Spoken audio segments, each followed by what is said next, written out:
The Middle Ages often get a bad reputation as a dark and gloomy era, but medieval society was incredibly complex, vibrant, and deeply structured by faith, law, and community. Many of their traditions might seem bizarre to us today, but they made perfect sense within their own cultural framework. Here are 5 of the most fascinating traditions from the Middle Ages that offer a window into how people lived, thought, and governed their world. Animal trials, legal justice for pigs and pests. One of the most surprising legal traditions of medieval Europe was the formal prosecution of animals. From the 13th to the 18th centuries, animals accused of crimes were taken to court, assigned defense lawyers, and tried before a judge.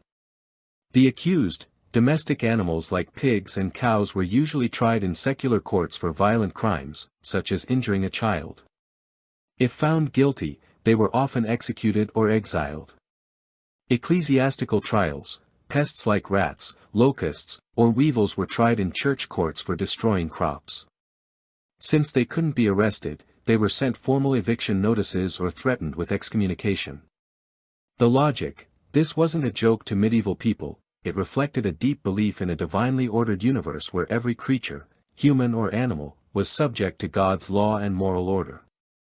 Trial by ordeal, leaving the verdict to God.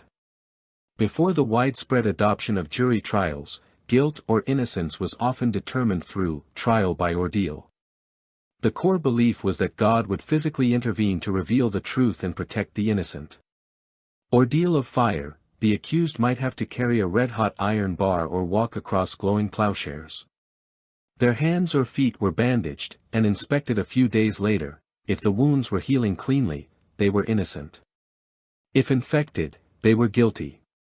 Ordeal of water: an accused person was bound and tossed into a blessed body of water.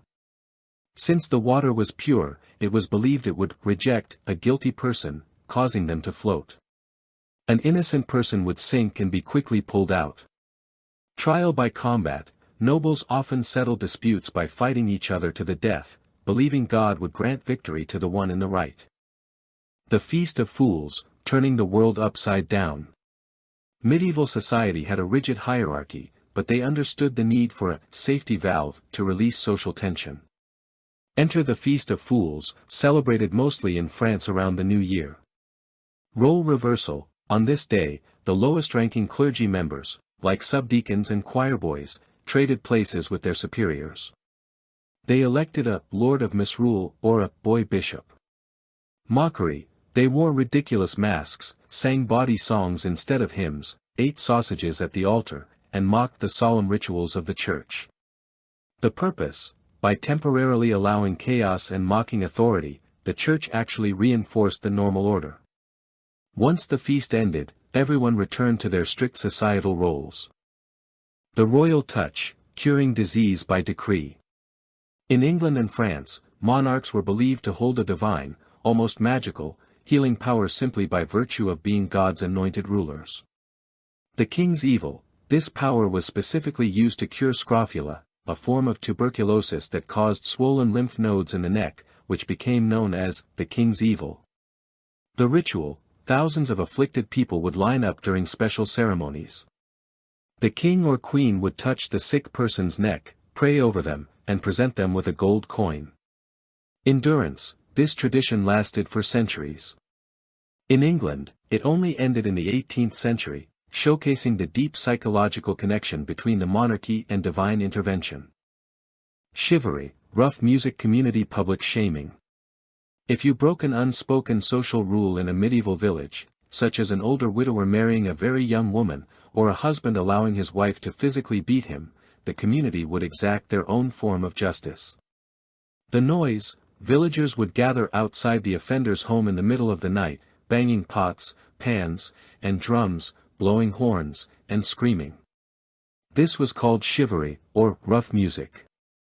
The humiliation: sometimes, the offenders were dragged out, forced to ride backward on a donkey, and paraded through the town while being pelted with rotten food. Community policing: without a formal police force, this was how medieval communities enforced social norms, discouraged domestic disputes, and maintained local morality. These traditions highlight a world deeply invested in community ties, divine justice, and highly visible rituals. Would you like me to dive deeper into the historical records of a specific animal trial, or perhaps explore the daily diet and living conditions of the people who practice these traditions?